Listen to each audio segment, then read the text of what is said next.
FM. Correio. Mais uma empresa do Sistema Correio de Comunicação. Rua Coronel Salvino Figueiredo, 79, Centro, Campina Grande, Paraíba. Causa, né? 7h19, vamos falar de história de Campina Grande. Diz que Campina Grande é o centro do universo e Zé Pinheiro é o centro da universo, que é o bairro de Zé Pinheiro. Eita, meu país, Zé Pinheiro, meu país, Zé Pinheiro. Tanta lembrança boa que eu não esqueça nunca, meu Deus. Eu quero nunca esquecer das lembranças que eu tive Quem lá. Quem é o Trump de lá, do Zé Pinheiro? Rapaz, tiveram alguns na história, né, Silas Trump? Mas eu acho que assim, por exemplo, hoje, quem seria dizer... lá hoje? Severino Germano, pai de Saulo Germano, foi um... Hoje é Rostão Paraíba? Não, o Rostão é mais pra lá, né? Mais Nova Brasília, né? Não é Zé Pinheiro, não. Mas seu Severino Germano, alguns personagens ali da rua Campos Sales, né? Seu Zé cortador de cabelo. É. Aí vem, por exemplo, Padre Glauco, Padre Nereu, umas pessoas que eram... Padre Nereu com aquele visual dele, né? Com a barba grande, que ele andava de óculos escuros e tudo mais. São os personagens de Zé Pinheiro. Zeca Boca de Bacia, Pedrinho Cangula. São os personagens de Zé Pinheiro, né? Nesse momento é Silas Silva da Paraíba. Sim, senhor. Que está chegando, lançando um livro que conta uma história que não é do seu tempo, Vitor, mas é uma história, inclusive foi uma história trágica, né? Lá no bairro de José Pinheiro, né? Exatamente. Bom dia, Carlos. Bom dia, Vitor Silva. Bom dia, Oscar, meu amigo Oscar. Minha amiga Aline. Bom dia a nossa amiga ali que eu não sei o nome. Tailane é a caçulinha daqui. É a caçula. Tá tão bom dia Campina Grande, bom dia aos ouvintes do nosso bairro Santa Rosa. É um prazer estar aqui com vocês e dizer que, primeiro, parabenizar a todos vocês pelo programa que eu assisto todos os dias. Tanto o programa do Jornal da Correio, como o programa do Coronel Grilho no sábado de manhã. Aquele programa que o povo fica fuçando com a mulher dele, né? Sim, e também a Liga da 98.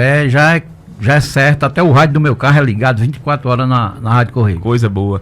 O seu livro está aqui, né? A gente pode mostrar, inclusive foi presenteado, como sempre, eu fui presenteado pelos gentis autores que passam por essa emissora.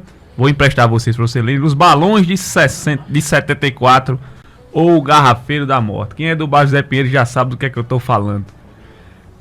Só para relembrar, Silas, como é que aconteceu esse trágico momento da história de Campina Grande, inclusive lembrado até hoje. Toda esquina do bairro Zé Pinheiro tem alguém de mais idade que conta essa história. Pois é, e faz parte da história contar a história, né? É. Então, essa foi considerada a maior tragédia de Campina Grande, que ficou conhecida também como os Balões de 74 ou o Garrafeiro da Morte.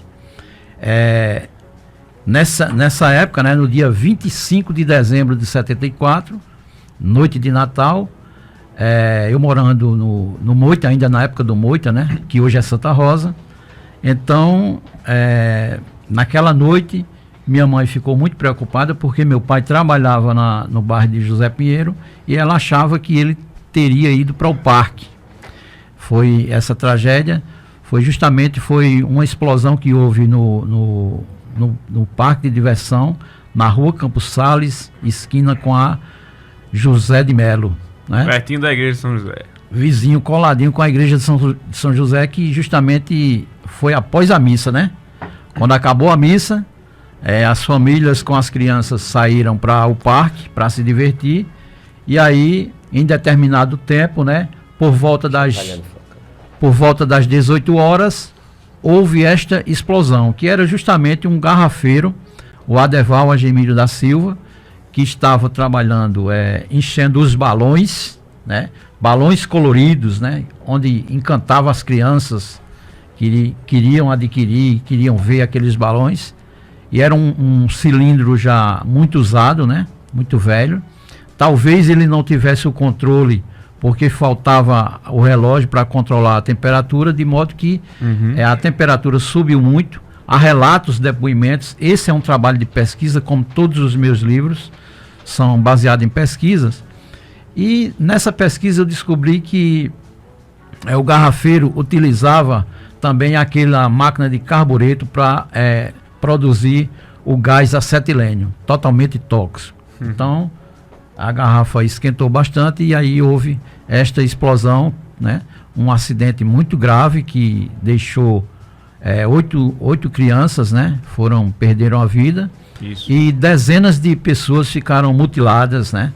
Neste acidente. Foi uma coisa terrível. E eu, morando no bairro de Santa Rosa, nessa noite minha mãe se preocupou, né? Achou que meu pai estava lá, então ela chamou eu e minhas 3 irmãs, eram todos... Eu tinha na época apenas 12 anos de idade.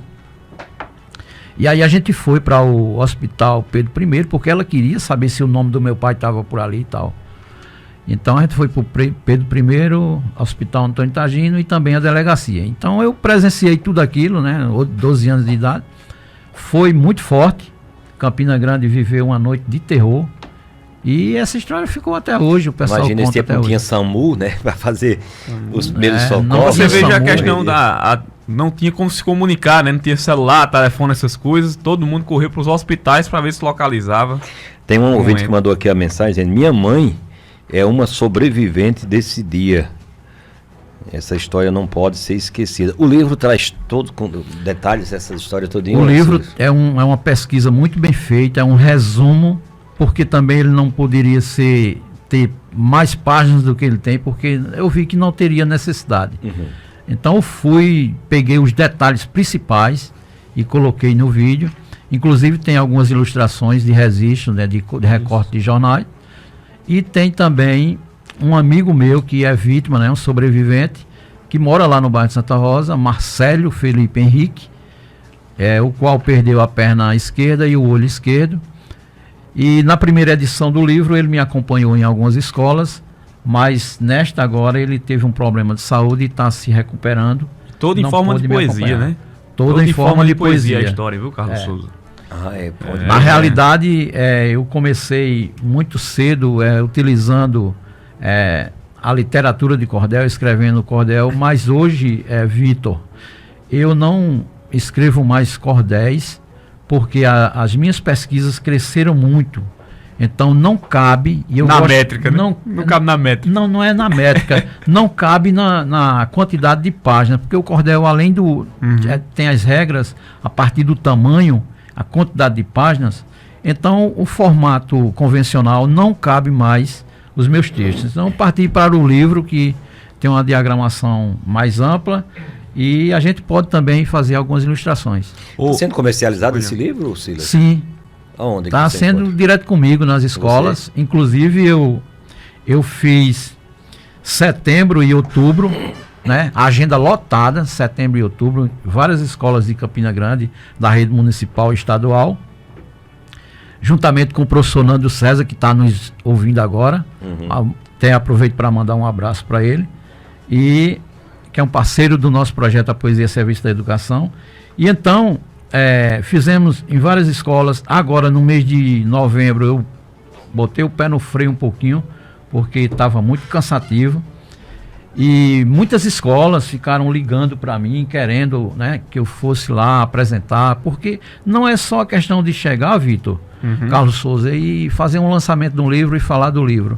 Eu preparo, como eu sou palestrante, então preparo uma palestra muito legal para apresentar o livro, e o pessoal é sucesso total, né? Ô Silas, inclusive daqui a pouco você divulga o seu contato para quem quer comprar o livro também. Silas, só para quem está em casa nos escutando, ter a dimensão também do que gerou de repercussão esse caso. Vale lembrar que, por exemplo, o Garrafeiro ele chegou a ser preso, né? Também. Sim, chegou a ser preso há poucos minutos antes da explosão. Ele tem relatos que ele, quando percebeu que a garrafa ia explodir, né, que estava muito quente, ele começou pedindo baldos de água aos moradores do bairro de Zé Pinheiro para jogar na garrafa para tentar resolver a situação. Mas aí a gente vê que não resolvia de jeito nenhum. Então, poucos minutos antes dela explodir, infelizmente, ele fugiu. Ele usou de um ato covarde, porque ele poderia ter alarmado e, né, dizer, olha, vai explodir, vamos correr e tal, mas ele não fez esse aviso, e aí aconteceu esse... várias vítimas. Ô Silas, tem um pedido aqui, quem está acompanhando a gente é o nosso colega Celino Neto, diz, pede um livro desse para mim, para Silas. Tá aqui, ele deixou um aqui já pra gente fazer rodízio. Celino Neto quer um livro. 2 dias na casa de cada um aqui, ó. Eu vou fazer o seguinte, fica interessante o seguinte, Vitor. Cada um vai lendo e vai passando para o outro. Isso. E no final, vocês fazem um sorteio. Pra ver quem fica com o livro. Tá ouvindo, Celino? Aí, tá combinado.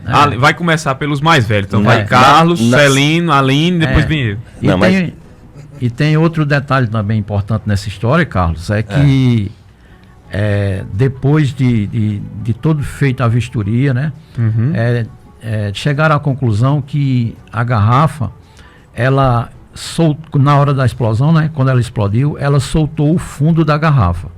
Então, aí você vê que a maioria das vítimas fatais foram 8 crianças e os adultos ficaram feridos, a maioria da cintura para baixo. Então, a conclusão a garrafa, ela soltou o fundo da garrafa. Qual é a lógica na física? É que o impacto da implosão, quem segurou foi o solo. Isso. Não é isso, Vitor? Usando da física, né? Então o impacto ele foi direto para o solo. Então o solo segurou o impacto. Por isso que a maioria das vítimas adultas foram feridas da cintura para baixo. E aí, nesse estudo, a gente vê que se ela tivesse sido explodido nas laterais, teria sido muito mais grave o caso. Alguém provocou incêndio ou não? Só foi só a explosão. Só a explosão, Só a né? explosão. Agora de forte impacto, né? Já pensou Forte no impacto. momento de festa? Era Natal? Era no Natal? Era noite de Natal. Noite de Natal. E a pessoa, a criançada brincando. Provavelmente não tem nos registros o horário correto, mas diz em todas as pesquisas que foi basicamente próximo das 18 horas. Tem aqui um amigo meu no livro, viu? Estampado, ó. Sim. Alfredo de Medeiros. Olha aí, que é tio, inclusive, de Thalita Medeiros, minha amiga. Sobrevivente? Não, na verdade, ele é uma das pessoas que estavam lá, porque tinha também a festa de São José, né? A festa da igreja. E ele estava lá e tem aqui, ó, ele pequenininho e tem a Maria das Neves Marques, que no caso é a mãe dele, né? Era a tia dele. A tia dele que levou ele para o parque também, Alfredo, meu amigo Alfredo, psicólogo. E tem um relato dele que é interessante, que ele diz aí que quando ele era de braço, né? Então a tia levou ele para o parque e de repente, Oscar, a criança entrou em desespero, começou a chorar. E aí qual era a atitude dela? Pegou a criança e correu para casa, não sabia o que era. Poucos minutos que ela saiu, houve a explosão. Houve a explosão. Você chegou, inclusive, tem aqui também, pelo que eu vi no livro, Carlos Souza, que eu tô com ele aqui em mãos, a entrevistar o proprietário do parque, né? Não, eu não cheguei Não chegou a entrevistar, não, mas tem ele aqui, né? Mas tem um registro dele aqui, aí, né? que inclusive faz uns 3 anos que ele faleceu, né? Que era o dono do Parque Maia. É o José Mendonça de Souza. Sim. No caso, o que estava vendendo esses balões não era o dono do parque, não. Era um ambulante. O ambulante Adeval. Postou por lá para vender. Ambulante Adeval Agemir da Silva, que inclusive dizem que ele era de Pernambuco, né? E ficou conhecido como o Garrafeiro da Morte. Tem um ouvinte aqui, o Farias, pedindo o seu contato, porque ele disse que o filho dele, que tem 9 anos, descobriu essa história e disse que ficou encantado com a história, fica buscando no YouTube e tal, informações. Isso. Ele quer o teu contato para ver se consegue o livro. Pronto. Né? É isso. A gente vai passar agora, porque passar. tá até vereadores de Campina Grande, como o vereador Rocha Paraíba, que tá pedindo aqui o seu contato, viu? Um dos presidentes lá da Marcelo. região. Aqui tem uma imagem aqui de um dos sobreviventes, né? aí, ó. Olha Aqui, lá, Tailândia, tem aqui, ó. Você dá pra ver que ele perdeu Marcelo a perna esquerda, Felipe né? Henrique. Esse Essa aqui. foi uma entrevista que a gente fez na Itararé, já na primeira edição. Telefone de Silas, bota aí que está olhando novamente, para você anotar aí o telefone de Silas, 83999 9918 9918 1565. É isso. 9918 1565.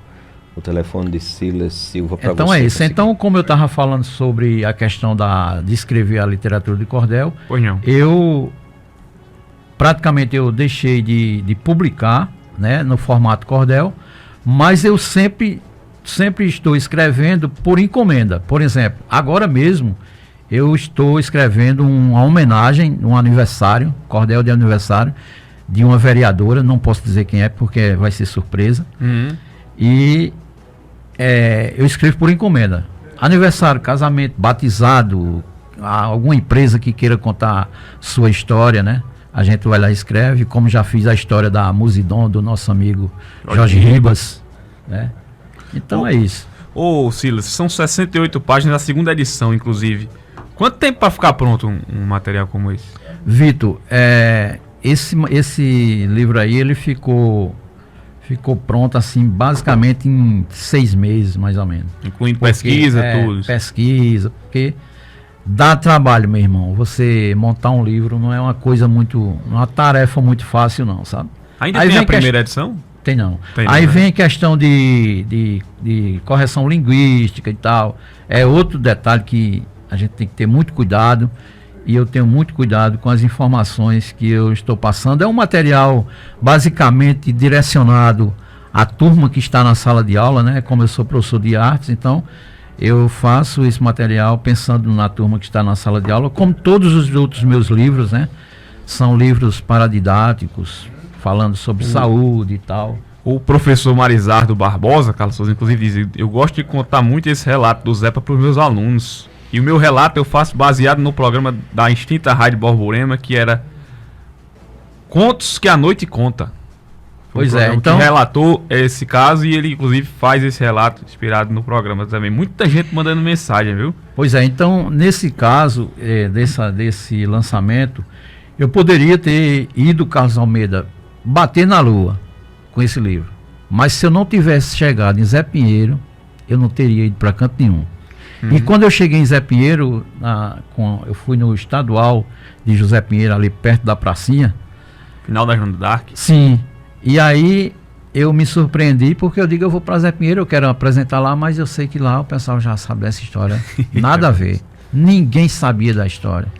Então, é mesmo. Ô Silas, para encontrar só através do seu contato ou tem em algum local o livro? Só através do meu contato. O contato. Então vamos repetir o contato aí, por favor. Silas da Silva, o livro Balões de 74, não é isso o nome? É isso. O título? Os Balões de 74. Os Balões de 74. 9918 1565. Você fala com ele, 9918 1565, para você adquirir esse livro que conta a história de uma tragédia que aconteceu numa noite de Natal lá no bairro de José Pinheiro. Silas, obrigado, querido, sucesso. Ok, meu irmão.